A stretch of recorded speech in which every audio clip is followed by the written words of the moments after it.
इथं पाहणी केलेली आहे. क्षेत्रीय अधिकारी उपस्थित आहेत. आता त्याच सूचना दिलेल्या आहेत. ह्या परिसरामध्ये एकूण 6 बूथ आहेत.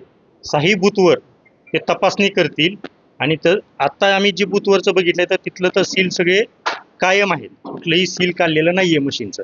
तर 6च्या 6 बूथवरचं ते चेक करून जेव्हा त्यांचा अहवाल येईल त्याप्रमाणे पुढचे निर्देश देण्यात येतील. 5/10 मध्ये सील तोडलेला आहे असं आत्ता पाहिलेलं आहे, मशीनचं कुठलंही सील काढलेलं नाहीये. ते आत्ता चेक केलेलं आहे. 2 बूथचं चेक केलंय. उर्वरितचे पण चेक करण्याबद्दल झोनल ऑफिसरला आत्ताच सूचना दिलेल्या आहेत.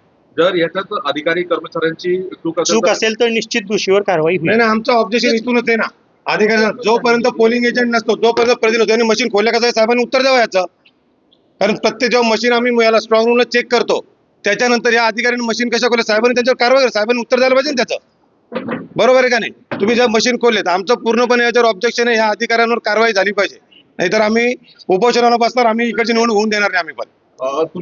तुम्ही काय पाहिलं इथं आल्यानंतर? आम्ही ज्यावेळेस तो बघायला आलो त्यावेळेस त्यांनी मशीन खोललेली आणि जे मॉकपोल वगैरे बघतात त्याने काय ते सर्व मतं वगैरे टाकून ते चेक करत होते. आम्ही जेव्हापर्यंत एवढ्या निवडणुका अनुभवल्यात यांना अधिकारच नाही. कारण त्यांचं कोणताही उमेदवार प्रतिनिधी नाहीये किंवा कोणताही हे नाहीये त्याला पोलिंग एजंट.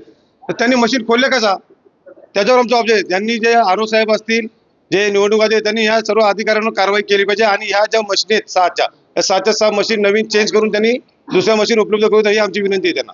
कोणी केला असेल असं तुम्हाला अंदाज आहे? आम्ही यायच्या आधी इथे आम्ही ज्यावेळेस त्यावेळेस आमचा भारतीय जनता पार्टीचा जो विरोधातला उमेदवार त्याचा भाऊ इथे होता आणि ज्यावेळेस आम्ही इथे आलो त्यावेळेस तो पळून गेला. त्यामुळे आम्हाला डाऊट आहे कदाचित भारतीय जनता पार्टी देखील याच्यात सामील असू शकते. काय मागणी काय करणार आहे? मागणी आमची हीच आहे का हे अधिकारी विना परवाना कशा काय मशीन खोलतात आणि जे आता समजा शिवसाहेब निघून गेले किंवा आरो साहेब होते त्यांनी त्यांच्यावर कारवाई केली पाहिजे आणि जे आम्हाला योग्य ते समाधानकारक उत्तर दिलं पाहिजे. नाही तर आम्ही याच्यावर ऑब्जेक्शन घेणार. खासदारांसोबत पण तुमचं बोलणं झालंय, काय बोलणं झालं? हा, खासदार साहेबांचा मला फोन आला. खासदार साहेबांनी सांगितलं की यांनी जी प्रक्रिया केली पूर्णपणे चुकीची आहे. त्यांना लेखी निवेदन आणि ही पूर्ण सगळ्या मीडियावर थ्रो बातमी सगळ्यांना गेली पाहिजे. ही चुकीची प्रोसेस आहे. कारण अशी प्रोसेसच नाही. यांनी ज्यांनी जे मशीन वगैरे मशीन ज्या खोललेल्या आहेत या चुकीच्या मशीन खोललेल्या आहेत त्यांनी त्याच्यावर कारवाई झालीच पाहिजे.